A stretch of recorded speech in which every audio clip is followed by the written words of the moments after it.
Hello student, ज्ञान math मस्ती 90 चल में आपका स्वागत है। आज मैं लेकर आया हूँ आईटीआई एग्ज़ाम 2024 जो फर्स्ट ईयर वाले हैं उनके लिए है। जो क्वेश्चन है लाए हुए हैं, जो 20 महत्वपूर्ण अति महत्वपूर्ण क्वेश्चन है उन्हीं को लेकर आए हैं जो आपके परीक्षा में संभावित पूछे जाएंगे। तो आपको बताना है इन प्रश्नों में से क्वेश्चन का उत्तर देना है। तो शुरू करते हैं। आई फर्स्ट ईयर का है जो 2024 में एग्ज़ाम होने वाला है अभी अगस्त से। तो 7 अगस्त से शुरू हो जाएगा। शुरू करते हैं। पहला क्वेश्चन क्या है, आप देख पा रहे हैं चित्र में कि इस चित्र में कौन सा जोड़ है। इस चित्र में कौन सा जोड़ है आपको बताना है। इस चित्र में कौन सा जोड़ है। तो यह जो चित्र जो है आपको दिखाई दे रहा है, तो इस चित्र की पहचान कितना है आपको, या कौन सा जोड़ है। यह है आपका ऑप्शन ए टी जोड़। या कौन सा जोड़ है, टी जोड़ है। नेक्स्ट अगला प्रश्न है। अगला प्रश्न है कि DPIC या TPIC किस प्रकार का स्विच है। आपको बताना है डबल पोल आयरन स्विच एवं या ट्रिपल पोल आयरन स्विच किस प्रकार का स्विच है। तो आपको बताना है तो यह है मेन स्विच होता है। ये क्या होता है आपका मेन स्विच, जहाँ से सप्लाई ऑन और ऑफ की जाती है। और यही है डबल पोल। जो डबल पोल होता है इसमें अर्थ और न्यूट्रल होता है, और ट्रिपल पोल जो होता है जिसमें 3 फेज होते हैं। नेक्स्ट अगला प्रश्न है। आपको इस चित्र की पहचान करनी है। अगला क्या है, 3 नंबर का प्रश्न है। चित्र में किस प्रकार की सहायक सामग्री दी गई है। बताइएगा आपको चित्र में किस प्रकार की सहायक सामग्री दी गई है, आपको बताना है। तो आप ऑप्शन के हिसाब से आपको उत्तर देना है। जैसे कि ऑप्शन दिया गया है इस तरह से ऑप्शन, जैसे कि आप देख पाएंगे। तो आपको इस ऑप्शन में आपको देख कर बताना है। तो इस क्वेश्चन का जो आंसर होगा ऑप्शन ए होल्डिंग सहायक सामग्री, जो जिसे हम होल्डर कहते हैं, जिसमें हम बल्ब लगाते हैं, उसे होल्डिंग सहायक सामग्री है। ये जो चित्र दिया है होल्डिंग सहायक सामग्री है। इस तरह से आपके प्रश्न पूछे जाएंगे। आपको इन प्रश्नों को याद रखकर चलना है। नेक्स्ट अगला प्रश्न है, और इसमें 20 प्रश्न आपको दिए गए हैं। फ्यूज का संयोजन होना चाहिए। फ्यूज का संयोजन होना चाहिए। जो फ्यूज होता है उसका संयोजन किस तरह का होना चाहिए, तो आपको बताना है। तो ये इस क्वेश्चन की जो सही आंसर होगा ऑप्शन सी, मतलब एक फेज चालक की श्रेणी में, जो एक फेज होता है उसके श्रेणी में इसको जोड़ा जाता है। जो फ्यूज का उपयोग जो किया जाता है उसका संयोजन जो जोड़ा जाता है फेज के चालक, जो फेज चालक होता है, जो तार होता फेज तार होता है, उसमें हम श्रेणी में जोड़ते हैं। नेक्स्ट अगला प्रश्न है। अगला प्रश्न है फ्यूज की रेटिंग किस पदों में व्यक्त की जाती है। जो फ्यूज की रेटिंग होती है किस पदों में व्यक्त की जाती है, आपको बताना है। तो जो फ्यूज की रेटिंग होती है ऑप्शन बी धारा में, जो धारा में व्यक्त की जाती है कि इतने एम्पियर की हमें रेटिंग की हमें फ्यूज बनानी है। तो इस तरह से हम फ्यूज की रेटिंग के हिसाब से बनाते हैं। जैसे 1 एम्पियर की फ्यूज होती है, 2 एम्पियर, 3 एम्पियर, 10 एम्पियर और 10 एम्पियर, 20 एम्पियर। इसी तरह से फ्यूज की रेटिंग व्यक्त की जाती है, उसकी बनाई जाती है इस तरह से कि इतना धारा अधिक होने पर यह फ्यूज जो कट जाए या जल जाए। नेक्स्ट अगला प्रश्न है।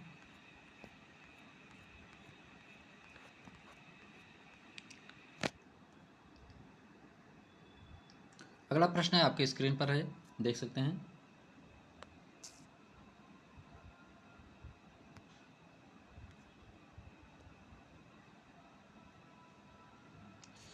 तो अगला प्रश्न जैसे आप देख पाएंगे,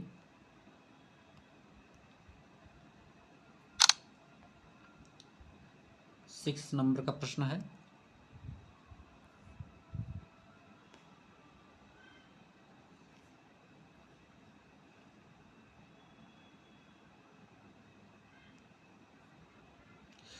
कंट्रोल पैनल जमीन से किस ऊंचाई पर स्थापित होता है। जो कंट्रोल पैनल होता है जमीन से किस ऊंचाई पर स्थापित होता है। जो कंट्रोल जिससे कंट्रोल किया जाता है उसे पैनल किस ऊंचाई पर स्थापित किया जाता है। यह है ऑप्शन सी, मतलब 1.5 मीटर पर स्थापित किया जाता है। नेक्स्ट अगला प्रश्न है। अगला प्रश्न क्या है कि जो पीएमसी प्रकार का यंत्र किस सिद्धांत पर कार्य करता है। तो जो PMC permanent magnet moving coil होता है, परमानेंट मैग्नेट मूविंग कॉइल जो यंत्र है, जो यह है मीटर है जो नापता है डीसी वोल्टेज और धारा को। तो ये है परमानेंट मैग्नेट मूविंग कॉइल का यंत्र किस सिद्धांत पर कार्य करता है, आपको बताना है। तो ये है ऑप्शन डी, डीसी मोटर के सिद्धांत पर यह कार्य करता है। किस सिद्धांत पर कार्य करता है? डीसी मोटर के सिद्धांत पर ये कार्य करता है। तो इस क्वेश्चन की जो सही आंसर होगा ऑप्शन डी। नेक्स्ट अगला प्रश्न है, अगला प्रश्न है आपको देना है उत्तर कि वह बल क्या है जो संकेतक को गतिमान करता है। वह बल किसी यंत्र के संकेतक को गतिमान करता है। आपको बताना है वह बल कौन सा होता है जो संकेतक को गतिमान करता है, वह कहलाता है। तो ये है आपका ऑप्शन होगा ऑप्शन ए, विक्षेपण। विक्षेपण बल जो होता है संकेतक को गतिमान करता है। नेक्स्ट अगला प्रश्न है,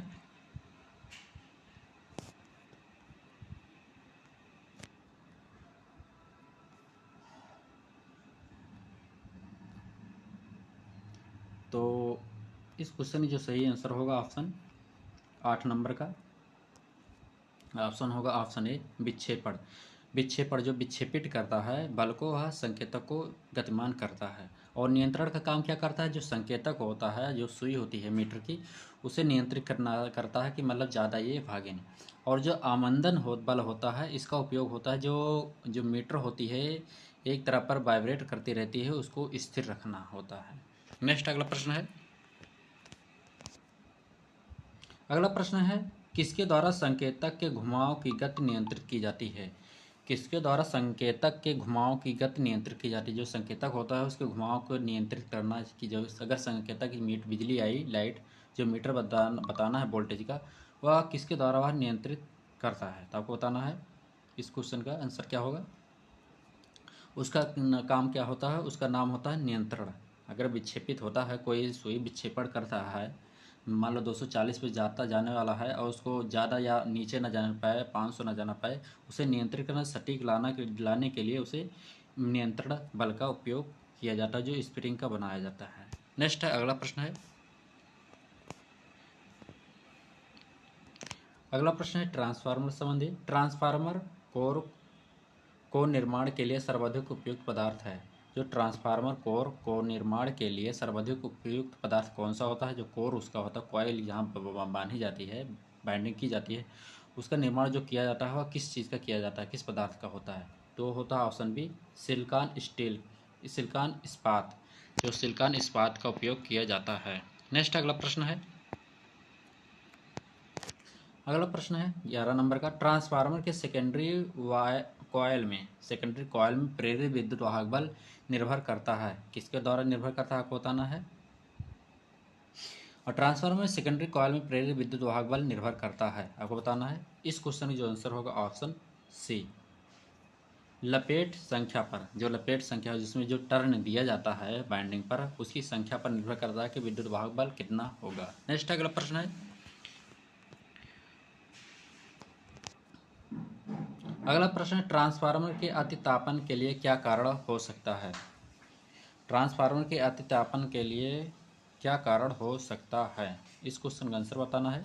इस क्वेश्चन का जो आंसर होगा ऑप्शन सी, अत्यधिक भार। अगर अत्यधिक भार हो रहा है तो ट्रांसफार्मर अधिक गर्म होगा। नेक्स्ट अगला प्रश्न है,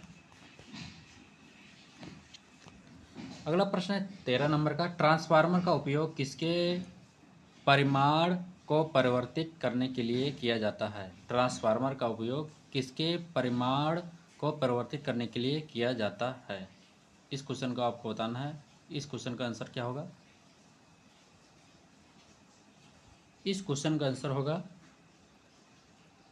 ट्रांसफार्मर का उपयोग किसके परिमाण को परिवर्तित करने के लिए किया जाता है? इस क्वेश्चन आंसर होगा ऑप्शन बी, मतलब वोल्टेज को परिवर्तित करने के लिए उपयोग किया जाता है। नेक्स्ट अगला प्रश्न है,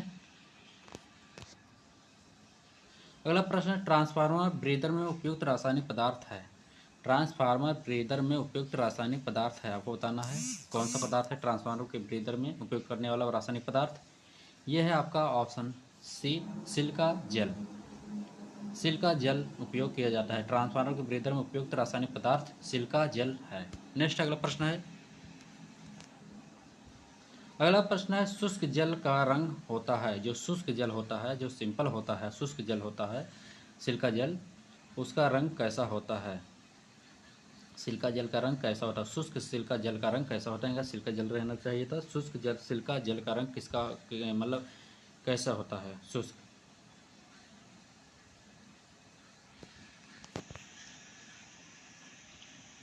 तो आपको बताना है इस क्वेश्चन का आंसर क्या होगा। तो इस क्वेश्चन आंसर होगा ऑप्शन ए, नीला।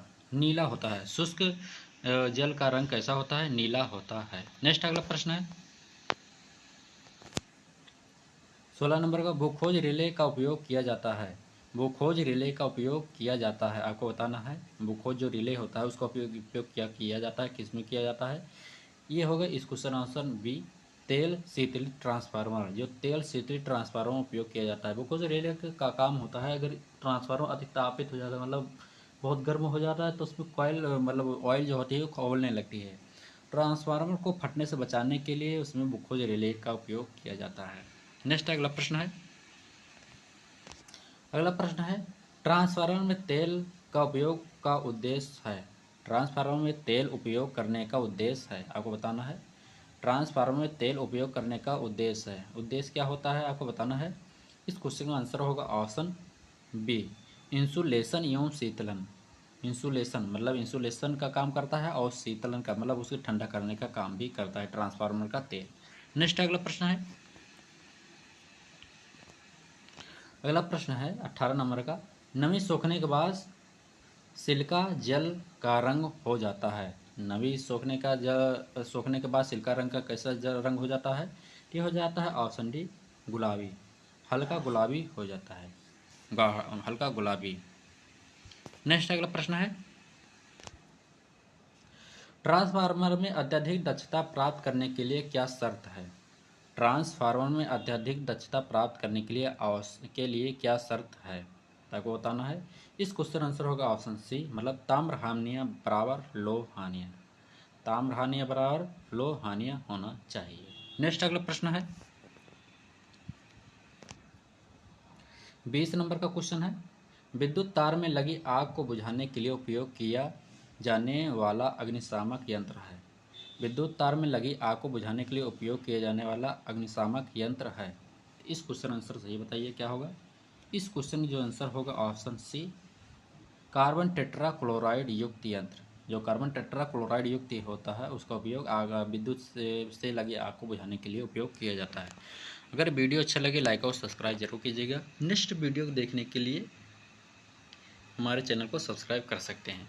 वीडियो को देखने के लिए धन्यवाद।